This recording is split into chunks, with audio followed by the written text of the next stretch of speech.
Hey, everybody, and welcome to the 9 to Side podcast, where we chat with super amazing and inspirational people who pounded the pavement before and after their 9 to 5s to get their side hustles off the ground. After listening to the interviews with these amazing guests, you'll walk away with a refreshed pep in your step and a newfound motivation to make your side hustle a reality.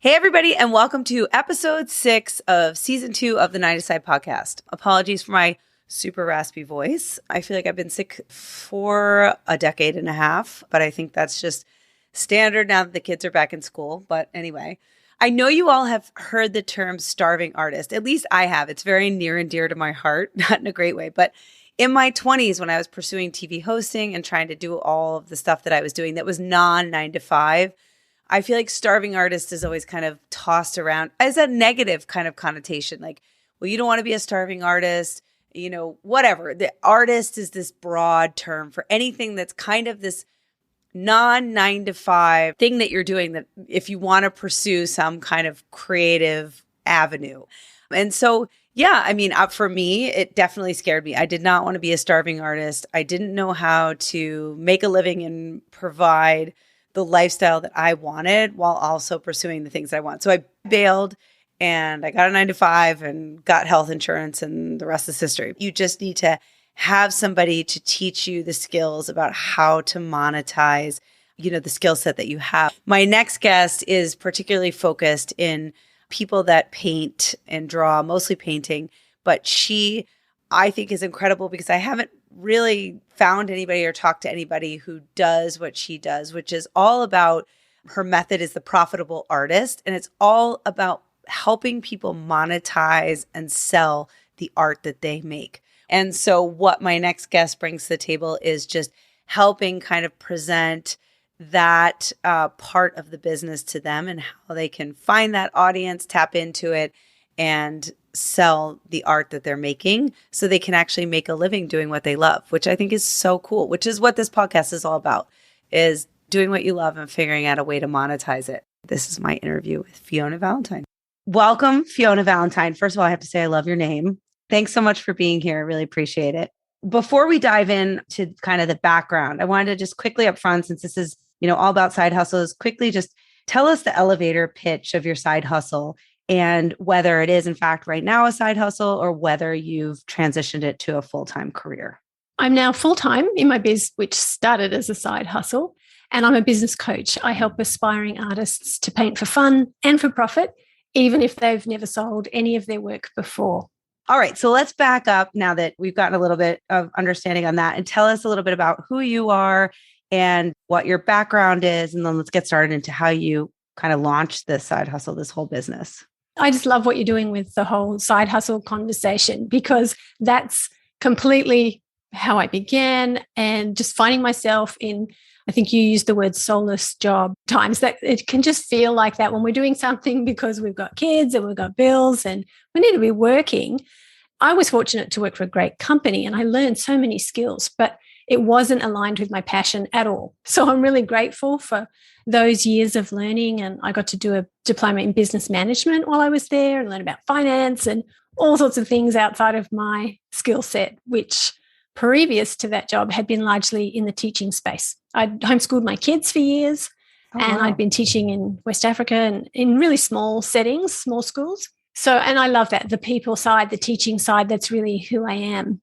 In this job, I've got these years of teaching behind me. Somewhere along the line, I started painting. And so I'm going to work and coming home and painting and thinking about painting when I'm at work. How can I do this? How can I turn this into a business? Is that even possible? I don't really know people who are doing that. So I started brainstorming and crunching numbers and trying to figure out how I could make this work. So I went to see somebody that I knew in the art space and talked to them. And the advice I got was, it's really hard to make a living selling paintings, so go down the teaching pathway. Disclaimer, I do not agree with that at all now. But at the time, I didn't know any different. And it actually worked for me because I had a teaching background and that's what I love to do. So that's what I did. I tried different things. I did several things. One was I made a TV episode with a group called Colour in Your Life. We're all about interviewing artists. So I went on their show and I launched some workshops on the back of that. How did you get on that show? I had already, because once I decided I wanted to go down this pathway, I started a website. Okay. So I had an online presence that was showing my art and I was planning classes. And so actually this show reached out to me and said, hey, you can paint and we see your website and would you like to be on the show? It wasn't just a great marketing and opportunity for me. It was an investment. That's how this program works. So I had to go and get sponsorship to be on the TV show. Oh. So I did that. Thankfully, I had a really close relationship with the art shop that supplies all of my art stuff. And they were terrific and sponsored me. And I had a couple of other sponsors and went ahead and made this TV program and launched some workshops. Was this just like an instructional class that people would like watch to follow and paint what you were painting? Yeah. So the Colour in Your Life episodes, which you can find on YouTube and on local, they're actually on public television all over the world. They've grown really big. I was back on the 2015 episode, and since then they've gone to the UK and America and a bunch of different places. So what they do is Graham, who's an artist, he travels around on a Harley Davidson and interviews artists, and they film them in their studio. And the whole idea is that you capture this half hour of that artist, their work, their process, their wisdom, their studio, how they do things. And it's a real learning thing. It's great for other artists, people who are curious about art. And Graham's vision is really to capture a library of the minds of artists. So that was the show. So I did some acrylic landscape painting. Did you have any art background? Did you have any training? Because there's one thing that there are people who have hobbies who like to do it, but might not be amazing at it or create work that is sellable. And then there's people who are amazingly talented who are on that cusp who it is very difficult to launch a career. But how did you just kind of know that, I don't know, you had the talent to take it to another level, or think that had you always done it? That's such an interesting question, because talent is, I actually think there's a lot of myth involved in talent. I mean, yes, we see it in our kids, don't we? That humans have strengths in certain areas, but talent actually has been studied so intensively, even people like Mozart, and determined that actually what looks like talent is often training and instruction and practice and diligence, things that can actually be controlled, which is really empowering. Because if you've got a, wow, do I have enough talent to really make it mindset, that can feel like something that's completely outside of your control. So I was really blessed to have some training in high school, and I got some really good instructional training, even though I was in a tiny little country school. It was almost like a homeschool collective. It was that small and independent. But I got some really good drawing training, and then some basic watercolor, and I had some classes in drawing, still life objects and things like that. So I did have some skills under my belt, and I met an artist when I was working in Africa who really encouraged me that you have got potential. You should do something with this. So I kind of parked that in my back pocket. And I had been working in a situation where there was a lot of poverty amongst nomads in a very remote part of Niger in West Africa. I started off in Nigeria and moved across the border. And in that setting, as a young mother, I decided that my creativity was just frivolous, and I kind of pushed it aside because it felt self-indulgent. And I had no idea what damage I was doing to myself. So coming back to Australia, having another child, I started to explore my creativity, and I went back to painting. And I was painting, and I really didn't know what I was doing. I'd been trained to sort of use some skills to copy things, but I was doing other people's projects in high school. I didn't do it in the later years of high school where I was having to come up with a portfolio or things like that. So I didn't really know anything about how do I take an idea and turn it into a finished painting. I felt kind of all at sea. I went to the library and I borrowed everything I could on learning to paint, and I met a few people who gave me some tips, and then I enrolled in some master classes with the Australian Guild of Realist Artists. They went for a week. That was life-changing because I learned there are things you can learn from other artists. It's not just talent, intuitive, and you've either got it or you haven't, and it just flows out of you.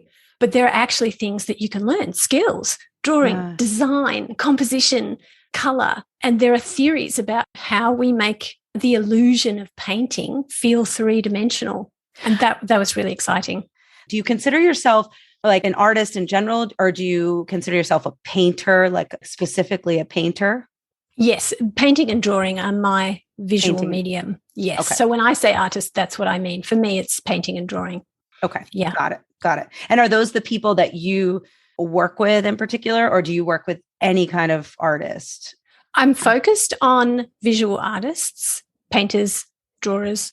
But the principles that I teach, actually, if you're a textile artist, if you're a photographer, they would work for you too, because really through my own long journey of trying to make a living from my art. And as you said, we don't talk about that very much. We don't teach people that very much. And the world is changing. So what was happening in Australia in the 80s, where you could have an exhibition and people lined up on the footpath waiting to buy your art, that's not the case these days, which is why I got the advice I did when I went and asked about it, that it's really hard to sell your art.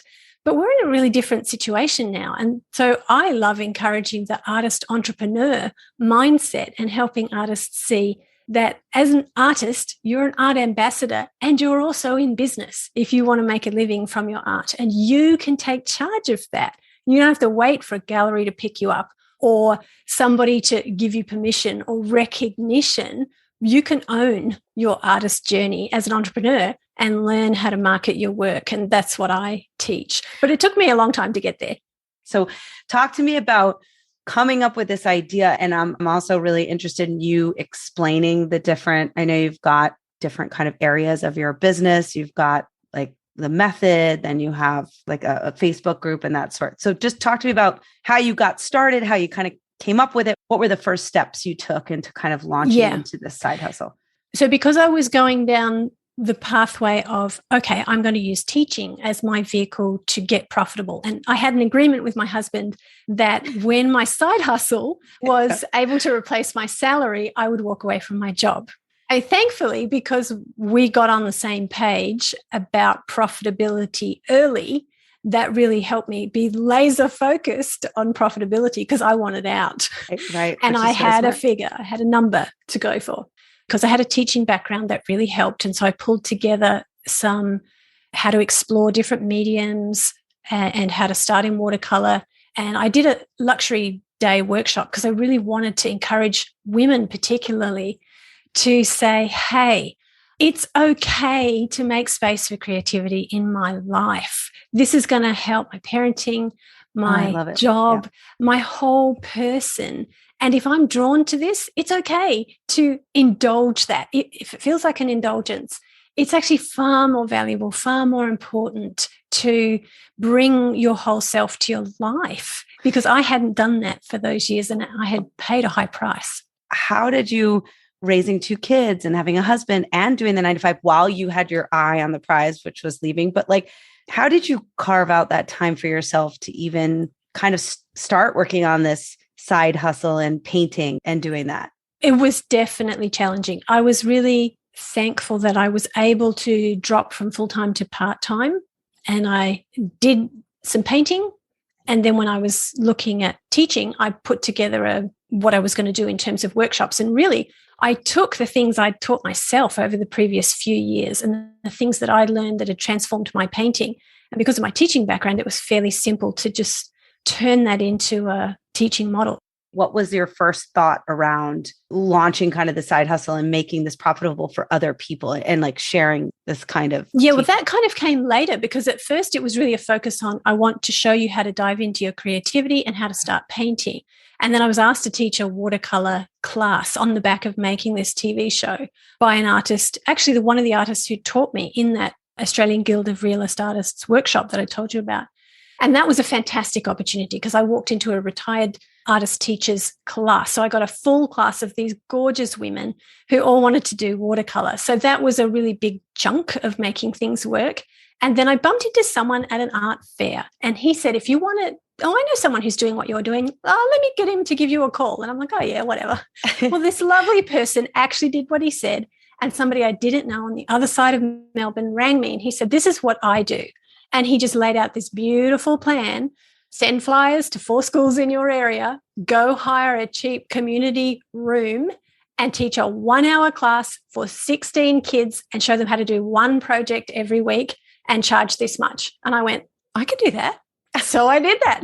I did that for 5 years and that blossomed. I had 2 of those classes. I spent 1 hour, 2 nights a week teaching kids after school, and they had a wonderful time. I loved it because I love working with kids. That was teaching. That was teaching them how to draw and how to paint. How to draw and how to paint. Okay, got it. Yes, very, very simplified. And some of those kids stayed with me and just got older and older and better and better. And so I had to teach them more and more. So smart, yeah. So I did that for quite a while. But as I was doing this, I was also coaching women one-on-one and watching them as their painting skills developed, their dreams. They were going, so how are you making a living doing this? What can I do? And I was also hitting the ceiling of trading time for money. So I'd gone that 18 months of teaching these classes. I'd replaced my income. I'd left my job. So exciting. And adjusted to that whole thing. And so the teaching income was steady, but I had hit my head on the ceiling of that trading time for money where I couldn't take on any more because I had nothing left for my own painting. I was teaching at night. I was teaching 3 coaching clients at a time. I was teaching kids classes. And how were you getting your, when you were coaching one-on-one, how did you get those women? Were they coming to you just like knew you and were like, well, oh, I'd love to have one-on-one coaching, and you were kind of taking it by reference, or were you actively advertising one-on-one coaching? No, they were actually coming to me. Either they'd been to my workshops or they'd heard about me through word of mouth or the TV show.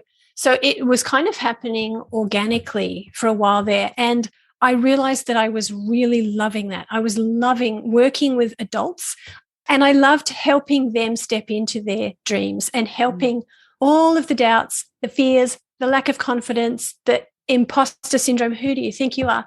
All those things that I'd overcome, I could see that they had the same struggles.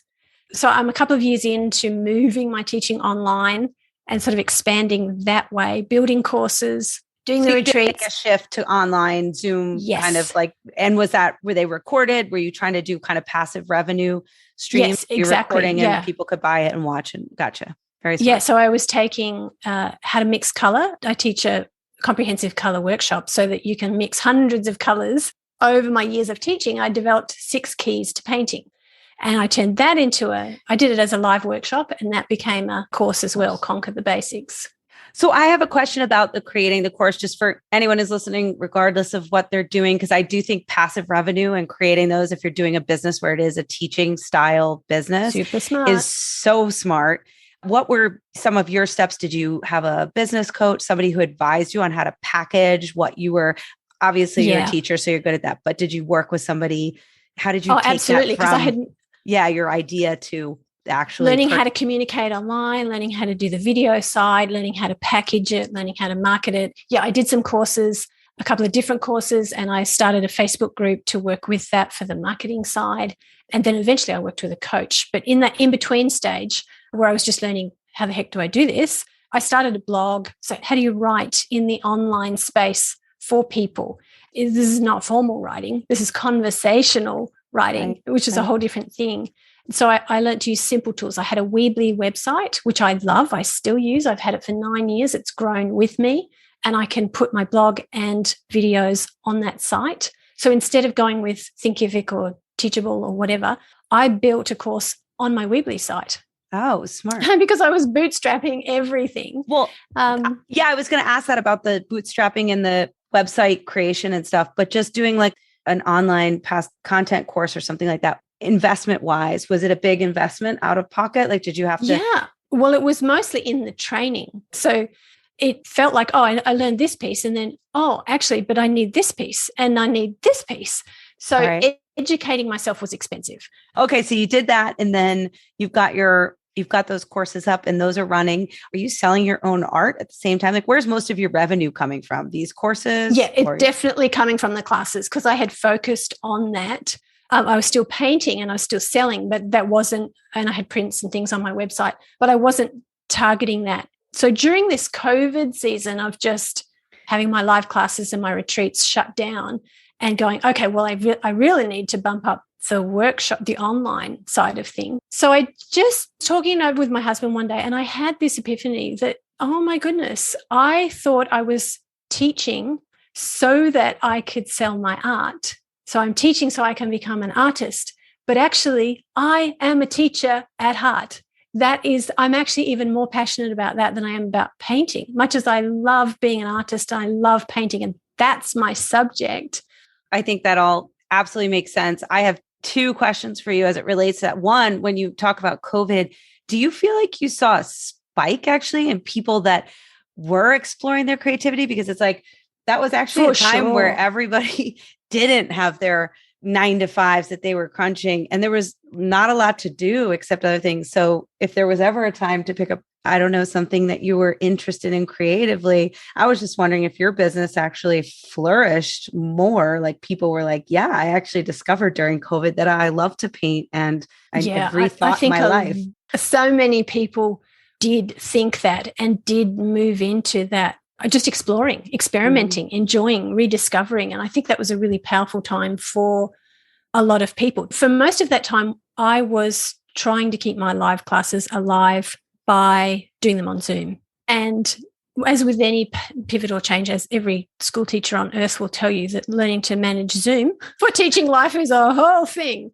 And so the on again, off again, it felt like a really unproductive time, a time of survival really for me. But for a lot of people in the world, they were home. And so they were finding creative time that is really precious that they maybe hadn't had before. And it became a wonderful opportunity to experiment and look into and explore. Did your business at that time, did you have, like, until that point, was it kind of up and up? Had you had any major struggles or challenges or, I don't know, pitfalls along the way? Like, what were some of those before? I mean, it seems like you've kind of, stepped your way through, and it's just been kind of up and up since you got started. But I mean, it sounds like a nice, tidy journey, but honestly, have you seen that success diagram? That's like, we think success is like this straight arrow, but actually it's like this messy squiggle. And then eventually we get somewhere. That's actually the truth. If I told you all the in-between bits, we'd be here a long time. Okay. I wasn't sure if you had any major setbacks or whether, probably the biggest one for me was going, right, my live classes are working great. I'm going to move online, doing that, discovering, okay, courses are great, but actually I want to go bigger, and retreats are what I'm going to focus on. All the work to launch these beautiful retreats out into the world, and smack, COVID, we can't do that. Yeah. So we're back to, transitioning the classes into Zoom, and then, what do I do about my coaching? And just, I feel like there was a lot of scrambling. And if we all could have seen COVID coming and knowing that everybody was going to be home and wanting to learn to paint, we might have focused on that, not live retreats. But, we don't get that forward look as to what's going to happen, do we? Exactly. So it's messy and it's hard.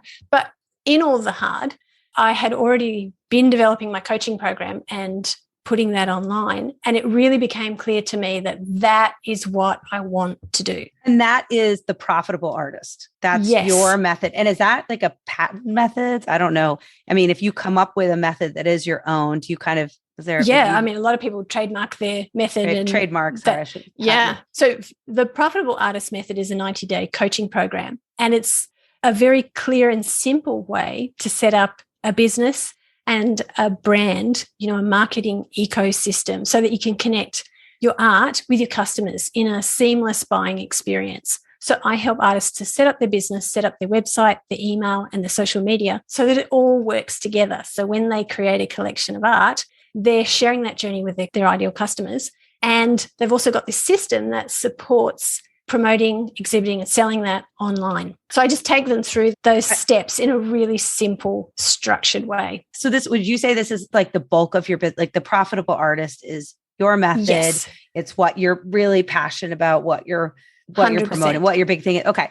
I'm so curious about this because I feel it's so cool. I mean, one, do you have any prerequisites for people that you take? So like if anybody came to you that was interested in drawing, like, what do you promise? Like with something like this, it seems so amazing. How do you manage people's expectations? And do you promise something at the end of this, like they're going to sell X number of dollars? Like, how does that all work? Learning to sell your art and putting it out into the world, it's a journey. So in these 3 months, you're going to have the pieces of a business, a website, an email list, social media presence, and you're going to understand how to use those together. That's the crucial thing, is to understand who you are, who you're making art for, what kind of art you make, and honing that message. This is what I do. This is who I am. This is the value that I bring to the world. These are the people who love it, and this is what it's going to do for them. Getting all of that crafted, and then the process of building your audience and putting your collections out into the world, that is a rinse and repeat process. Right. And the more that you put into it, the more that you are sharing your story and learning how to do that well, the more it's going to grow. But when you do the sums right on the front end, so the big thing I start with is clarity. You need to get clarity on how much time you want to spend, or how much time you have to spend, how much money you want to make or need to make, and what you love to do. And then where those three things intersect, you got to look at what's the highest value offer I can create in that sweet spot. Do you feel like you could take this and kind of package the idea of it and what you offer for other creative interests? Absolutely. You could, because this is marketing 101. But when you learn marketing piecemeal from different people, you might be listening to somebody who's talking about offering coaching or online courses or low ticket products or whatever. Pick your thing. So what I've done is taken sort of marketing 101 and really laser focused it on visual artists. And because I am a visual artist, I know what our life is like. I know the things that are going on inside our head. I know the dynamics that we're dealing with, the personality situations that we're often dealing with. And the kind of messaging that a visual artist is sharing with their audience is really different than the kind of messaging a different artist is sharing with their audience. So once you've learned the process of how do you dive into who you are, who your ideal collector is, the unique value that you bring, and how to articulate that message, yes, that applies to all sorts of different businesses. Right. Did you do a lot of research? Do you work with other people who are like you obviously are doing the coaching and kind of doing the background and understanding what their vision is? But then in terms of when it comes to the execution part of it, like, okay, we understand what it is. Let's get your website. Let's reach your audience. Who helps you execute all of that on behalf of the client? Right. Well, and that depends on the client. If I've set it up, because I know a lot of artists, when they're starting out, they're needing to bootstrap. And if you need to bootstrap, baby, I can help you bootstrap. So I help them with, all right, go here. Here's a tutorial. And this is what we're aiming for. Because, you know, you can go to something like Square or Wix or Weebly, and there's a million different choices and you're overwhelmed and you're stuck for 4 months. But when I help people who want to DIY it, to make very simple decisions, you need these 5 photos. Here's the templates for the 3 pages on your website. Here's how we drag and drop. Now go away and implement. And if you want to outsource, here's a couple of places you can outsource. So it's customized in the sense of if you've got less time and more money, I can show you how to outsource it. If you've got more time, less money, we can bootstrap it. How do you know how to go out and find the right audience for unique different types of artists and be able to like guarantee that you're going to have people who will purchase that art? How does that work? And that's where you've got to be really clear that your ideal customer is somebody who absolutely loves what you do. They want to buy it and they have the means to buy it. They can afford your art. And you've priced your art in such a way that your goals are going to be met. And you know how many pieces of art and all of that. So you can relax about that side of things. And you know who you're targeting and who you're not. Learning how to articulate that is so important. How many clients do you have? How do you pace that? Because it's you doing the one-on-one coaching again, obviously part of it. So it does take your time. Do you have a staff of people? Is it just you? And how many clients do you take on at a certain? Yeah, I can have up to 20 clients at a time. The program that I've structured is I'm bringing 15 years of painting and selling art and teaching experience. So the things that I give are very concentrated. So we can hop on a half-hour Zoom call and you're going to need that whole week to go away and implement. And then when we hop on a Zoom call the next week, you may be in a group setting. You're asking questions and working through these things because the system is so simple that I can send you a video. I can send you an outline to help you with the part that you're up to. Then you're free to spend the time that you've got with me asking your questions. So it's a very concentrated coaching time. And over that 3 months, you really can move through things quite quickly because you're not having to make a million choices. How do you get clients? Like, what's your main way of, are you using social media? How do you get new business? Yeah, social media. In the past, I wrote for Australian Artist Magazine. That was a great way for people to find me. The Colour in Your Life TV episode is still bringing me people. That's great. Hopping on podcasts, talking about what I'm doing, because I find everybody knows somebody. Yes. Doesn't matter what career, what space, what business you're in. You're either creative, you've got someone in your family or your friendship circle or your colleagues or whatever. Somebody is creative, and the people in their life are looking and going, you're amazing. Like, you really need to get this out into the world. And that person may not know how to do that. So the Profitable Artist is the bulk of your business. You have your passive revenue courses, and then you also there's a business school for artists. Your website is Fiona Valentine. And then under that is where your businesses are. So it's the Profitable Artist, your method. Yeah. And you have the Confident Artist Facebook group, which is private. Does that come with the method? So if you're wanting encouragement with your creativity, whether you don't even know how to draw stick figures, you're drawn to this and you're wanting to explore your creativity, or whether you're already painting for a hobby, you're painting and starting to sell your art, or you're a really successful artist, you need community. And the Confident Artist community is that. It's like an ecosystem of beginners all the way up to professional artists where we share our work on Wednesdays. What are you working on? What's on your easel? We talk business. We talk organizing your studio. It's a place for people to come together. The heart of the business school is the Profitable Artist Method, this 90-day coaching program that will take you through all the steps that we've been talking about. I didn't know if the business school for artists was more of a team building for companies or anything like that. I thought there was something like that. Right. There is the Art of Innovation workshop is something else that I do. And that's come out of my long conversations with my husband in the lean world, just realizing, oh my goodness, if you're a business or a professional and you're committed to continuous improvement, you need to understand that you're creative. But statistics show us 50% of people don't even think they're creative. How on earth can you have confidence to come up with new ideas if you don't think you're a creative person? The reality is 100% of humans are creative. You have creative potential because you were born, but it needs to be developed. It needs to be recognized and nurtured. And it's not just about painting and drawing. Obviously, creativity affects landscapers, architects, doctors, business people, manufacturers, salespeople, whatever your industry, nursing. You need your creativity because it's the ability to come up with ideas, work through the issues, bring together all sorts of unique, different problems and options and categories, and come up with solutions and push through the discomfort of iterating that problem-solving thing. Everybody needs that. So if you're a business and you're in continuous improvement, you're doing Lean or Six Sigma, you've got to help your people unlock their creativity. Where do you see your business going, like in the next couple of years? Do you have ideas about kind of where you want to take it next? Are you happy with where it's at and just kind of keep maintaining? What do you see for yourself?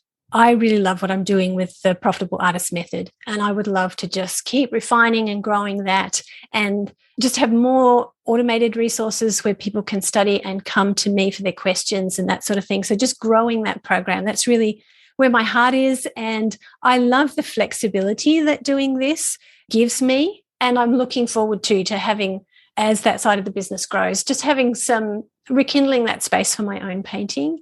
But pretty much my heart is to have a simple business. I like my time to be flexible and available to my family, to people in my life. And this business gives me that freedom. And I'm just so excited, so thankful to look back and go, this was a dream.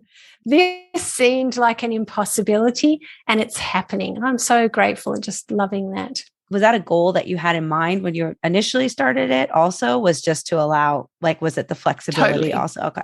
Yeah. Totally. Because family, my marriage, my relationship with my adult daughters, and just thinking, what happens if I have grandchildren? You know, my girls are in their 20s already. So one day that could be an option. And I don't want to be the person who's 9 to 5-ing 5 days a week. And it's so hard to squeeze that in. I'm a homebody. I love being home. I love having the freedom to drop things and pick up the phone with them if they need me. Yeah. So I deliberately built a business that would work around that and free up my time. For anyone listening, and it doesn't, doesn't have to be in the area that you're in, but just what advice, like a couple pieces of advice that you would have for people who are interested or just getting started with side hustles in terms of like first steps or just what helped you along the way? Being really clear on what I wanted my life to look like. I knew I didn't want travel to be a big part of it, travel away from my family. I didn't want weekends. I didn't want nights to be a long-term part of that. I was willing to do some of those things in the short term, but I wanted something I could do during the daytime that still left the majority of my week free, that was flexible, something I could do from home. So being clear on what I needed, what I wanted, what worked for me, and being clear on my strengths and my weaknesses, and being clear on what profitability meant for me. That had a dollar figure on it for leaving my job. And now it has a dollar figure on it for my goals. What's enough for me? I don't have to build a mega business. I don't have to have a mega team. I want things to be small and to be simple. And I know what my goal is, what to me would be enough for our family and what would mean freedom for my husband to do other things or whatever. I think that's amazing advice and also so refreshing to hear the word profitability used with side hustles, dreams, and kind of passion, because I think a lot of times, which is also great because people will just say, just focus on what, you want to do with it. I think it's great advice too. The money will come. Don't worry about it. But I think there's something so direction focused that helps you really rein that in when you use the word profitability and really looking at like goals and where you want to get, which I think is the whole crux of, what you offer, which is this kind of clear cut path and outlining that. And I think it's different than other ways of looking at it, just kind of like going out there and just do what you do and do what you love. But it's okay to kind of talk about profitability when it comes to your passion and figuring out what you want. Well, thank you so much. I just want to end with just let everybody know where they can find you, what your details are, your website address, Instagram, anything like that. Yeah. So you can find me at fionavalentine.com. That's where you can also download the free guide, How to Start Selling Your Art, that lists some of the things we talked about today. I'm on Instagram at Fiona Valentine Artist. And you'll see on my website too that there's a way to join the Facebook group, The Confident Artist. Great. Well, thank you so much again. I really appreciate it. Thank you. It's been so fun.